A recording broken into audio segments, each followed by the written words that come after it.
आज मैं आप सबको एक कथा सुनाता हूं। एक दिन प्रातः एक व्यापारी अपने घर से निकला।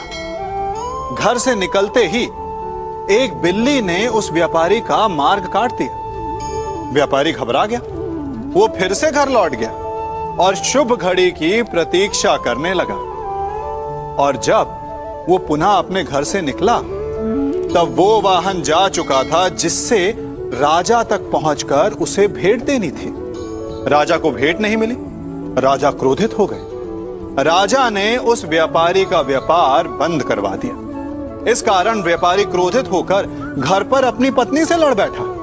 पत्नी अपने बच्चों समेत मैके वापस चली गई और उस व्यापारी के जीवन में यदि कुछ रह गया था तो केवल अंधकार।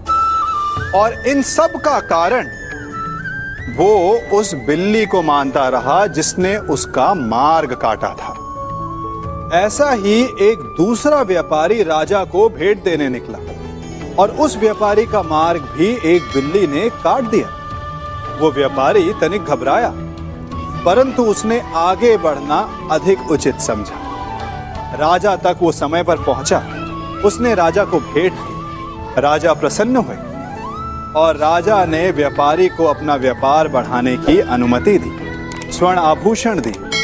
जब व्यापारी घर पर पहुंचा तो पत्नी को आभूषण और अपने बच्चों को देने के लिए वस्त्र थे उसके पास। हर ओर प्रसन्नता थी। समझ रहे हैं ना? दोनों के साथ एक ही प्रकार की घटना हुई, परंतु दोनों की प्रतिक्रिया भिन्न थी।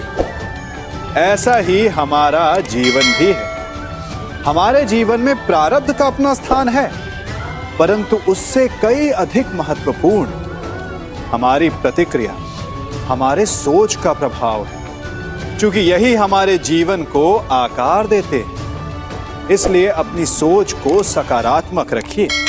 आपका जीवन सदैव आनंदमय रहेगा।